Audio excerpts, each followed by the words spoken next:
एक बड़ी अजीब सी न्यूज़ है कि रूस भारत से ऑयल खरीद रहा है। लेकिन हमको तो ये पता था कि हमारा 80% ऑयल हम इंपोर्ट करते हैं। फिर ऐसा कैसे हो रहा है? आपको पता है कि जून के महीने में हमने अपना 52% ऑयल ये इंपोर्ट किया है रशिया से। और अब खबर ये आ रही है कि रूस भारत से पेट्रोल खरीद रहा है। तो क्या दोस्तों, रूस में पेट्रोल खत्म हो गया क्या, या इसके पीछे कोई एक रणनीतिक चाल है? आज इसके बारे में बात करेंगे दोस्तों।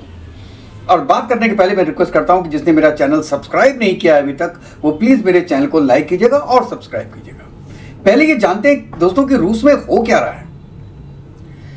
मतलब आप ये देखिए कि रूस के कई हिस्सों में, खासकर क्रीमिया में, पेट्रोल पंपों पे लंबी लंबी लाइनें लगी हुई हैं। घंटों घंटों लोग इंतजार कर रहे हैं पेट्रोल का। और सोशल मीडिया पे एक बहुत वायरल एक चल रहा है वहां पे, पुतिन्स फ्यूल क्राइसिस। मतलब कुछ लोग इसको 1991 की जो सोवियत कोलैप्स है उससे जोड़ के देख रहे हैं कि तब भी ऐसी ही प्रॉब्लम हुई थी और आज भी ऐसी प्रॉब्लम है। हम अपनी आज की प्रॉब्लम को ऑयल पे ही कॉन्सेंट्रेट करते हैं। तो क्या रूस के पास ऑयल खत्म हो गया है? नहीं सर, बिल्कुल खत्म नहीं हुआ है। रूस आज भी दुनिया के सबसे बड़े क्रूड ऑयल प्रोड्यूसर्स में एक है। यहां समस्या जो है वो तेल की नहीं है, समस्या है रिफाइनरी की। आप जानते हैं दुनिया में सबसे ज्यादा बड़ा रिफाइनरीज कहां पर है? सबसे ज्यादा है USA. 18.5 million barrel per day का उनका उत्पादन होता है, मतलब उतना वो रिफाइन कर सकते हैं। अगर हम सेकंड चाइना में देखें तो 16.5 से 16.8 मिलियन बैरल पर डे वो रिफाइन कर सकता है। उसके बाद तीसरा नंबर आता था रशिया का, जो कि करीब 6.4 million barrel per day refine करता था। और उसके बाद चौथे नंबर पे भारत आता था, जो करीब 6 million barrel per day refine करता है। लेकिन अब क्या हुआ कि इंडिया चौथे से तीसरे जगह पे आ गया। और ये आपको पता है, बिकॉज ऑफ द वॉर, उसके रीजन से जो कि यूक्रेन और रशिया के बीच में हो रहे हैं। अब आप ये देखिए कि यूक्रेन जो कर रहा है ना, वो लगातार रशिया की जितनी ऑयल रिफाइनरीज हैं, स्टोरेज डिपोज हैं और पाइपलाइंस हैं, इनमें ड्रोन अटैक कर रहा है। अभी तक करीब 18 जो इनकी रिफाइनरीज है रशिया में, उन पे अटैक कर चुका है। अब क्या होता है कि इससे जो जितनी भी मशीन्स वगैरह होती हैं वो खत्म हो जाती हैं। और जब मशीन्स ऐसी जब डैमेज होती हैं तो वो 1-2 दिन में ठीक नहीं होती हैं। कई कई मशीन्स को सालों लग जाते हैं उन आइटम्स को, या तो रशिया में आइटम बन रहे हैं या बाहर बन रहे हैं। अगर वो इंपोर्ट हो रहे हैं तो और टाइम लगेगा। तो ये रीज़न होता है कि उसमें बहुत टाइम लगता है। अच्छा, इससे क्या असर पड़ा? देखिए, रूस का जो आप पर डे का रिक्वायरमेंट आप देखेंगे ना, तो करीब आता है 1.1 लाख मीट्रिक टन फ्यूल। लेकिन आज उसका जो रिफाइनरी कैपेसिटी है, जो उसकी रिप्लाई है, वो 85,000 मीट्रिक टन रह गई है। मतलब कि टोटल उसकी रिक्वायरमेंट में करीब 25% की कमी आई है। और पेट्रोल की कीमतों में भी तेजी से बढ़ गई। इसलिए अब क्या है कि अब यहां पे देखिए दोस्तों, सबसे जरूरी चीज एक बात समझिए, रूस के पास क्रूड ऑयल अभी भी बहुत अच्छी मात्रा में अवेलेबल है, लेकिन उसे पेट्रोल और डीजल में बदलने वाली रिफाइनरीज वो क्षतिग्रस्त हो गई हैं, जैसे मैंने आपको पहले बताया। इसलिए रूस जो है वो क्रूड एक्सपोर्ट तो कर सकता है, जो हमने पहले बताया कि 50% हम रशिया से इंपोर्ट करते हैं, लेकिन जो रिफाइंड फ्यूल है उसकी कमी है। उसके कारण अब आता है इंडिया। जैसे कि आप ये देखिए कि इंडिया में तो हर तरीके का जो अब क्रूड ऑयल होता है, चाहे वो लाइट हो चाहे हैवी हो, उसकी रिफाइनरीज अवेलेबल है। और मेनली रिफाइनरीज आपको नाम पता होगा, रिलायंस है, नायरा है, HPCL है, BPCL है, मतलब और भी हैं, लेकिन ये मेन आपकी रिफाइनरीज है। अब ये क्वेश्चन आता है, गवर्नमेंट ने मना किया, देखिए कि क्या भारत रूस को पेट्रोल बेच रहा है? और डाटा ये कहता है, सूत्र ये कहते हैं कि 60,000 टन से ज्यादा पेट्रोल इंडिया से गया है रशिया। लेकिन जैसे मैंने पहले बताया कि भारत सरकार इसको आधिकारिक तौर पे मना करती है कि नहीं, हमने नहीं दिया है। आप ये बताइए, सरकार मना क्यों करती है? सरकार इसलिए मना करती है कि भाई एक बार हाँ हो गई तो यूएस बीच में आएगा।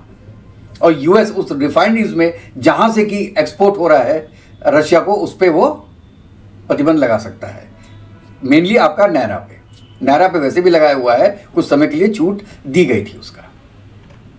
अब गवर्नमेंट ये कहती है कि भाई साहब हमने तो कुछ नहीं किया, मतलब जो गवर्नमेंट की कंपनीज हैं उन्होंने कोई तेल नहीं भेजा रशिया को। अब प्राइवेट इंडिपेंडेंट ट्रेडर्स करें तो करें, हमको क्या मतलब है इससे, हम नहीं जानते साहब। अगर कोई प्राइवेट कंपनी कर रही है या प्राइवेट ट्रेडर्स कर रहे हैं तो उनकी इन्फॉर्मेशन हमारे पास नहीं है। इसका मतलब है गवर्नमेंट ये कह रही है हाँ हमने किया है लेकिन हम बोलेंगे नहीं। और आप भी जानते हैं कि नायरा में रोजनेट का करीब 49% हिस्सा है। तो पॉसिबिलिटी दोस्तों है भी यही कि नायरा रिफाइनरी से जो रिफाइन हो रहा है ऑयल, वो प्राइवेट ट्रेडिंग के जरिए ये रूस पहुंच रहा है। और आप ये देखिए, एक डाटा होता है जिसे कहते हैं केपलर शिपिंग डाटा।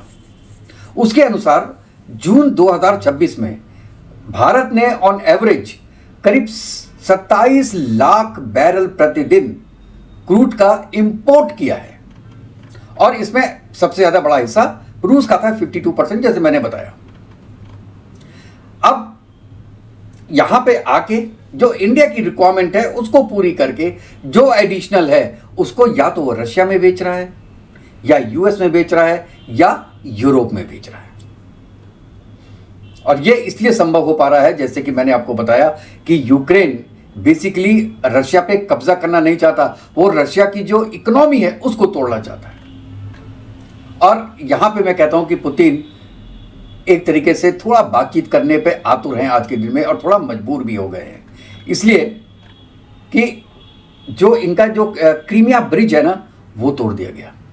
और क्रीमिया मेन उनका एक क्रीम था, अगर उससे रशिया का कनेक्शन हटता है तो प्रॉब्लम्स आएंगी, ऑयल की रिफाइनरीज की प्रॉब्लम आएगी, क्योंकि जो क्रीमिया है वो बहुत इंपॉर्टेंट है, बेहद अहम है, क्योंकि वहां से ही सप्लाई का जो मेन ब्रिज है, जैसे मैंने अभी आपको बताया क्रीमिया ब्रिज, वो वहीं पे है।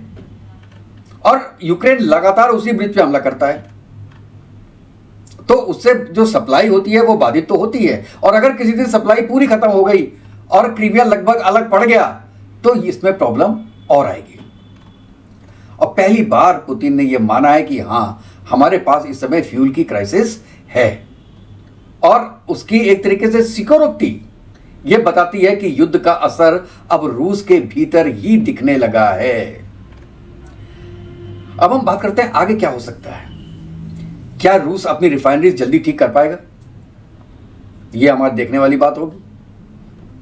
क्या यूक्रेन अपने ड्रोन अटैक रोकेगा, यह भी हमको फ्यूचर में पता चलेगा।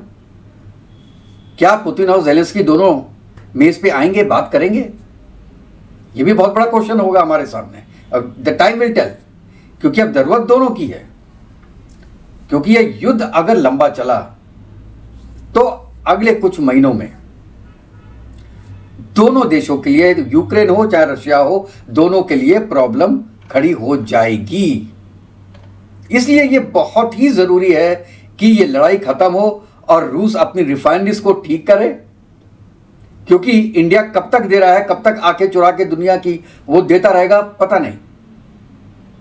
उसके बाद अगर इंडिया नहीं दे रहा है तो ठीक है, उनके पास चाइना एक ऑप्शन जरूर है, क्योंकि वर्ल्ड में नंबर 2 जो रिफाइनरीज हैं वो चाइना में है।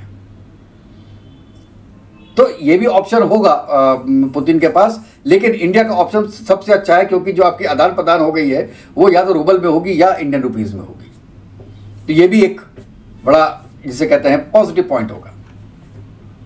तो अंत में यही बोलूंगा कि देखिए आज के दिन में लड़ाई का असर क्या होता है कि जो सबसे बड़ा एक तरीके से ऑयल एक्सपोर्टर है वो आज इंपोर्टर बन गया है ऑयल का, क्योंकि सिचुएशन ऐसी आ गई है। आप इसके बारे में क्या बोलते हैं दोस्तों, अपनी राय जरूर दीजिएगा।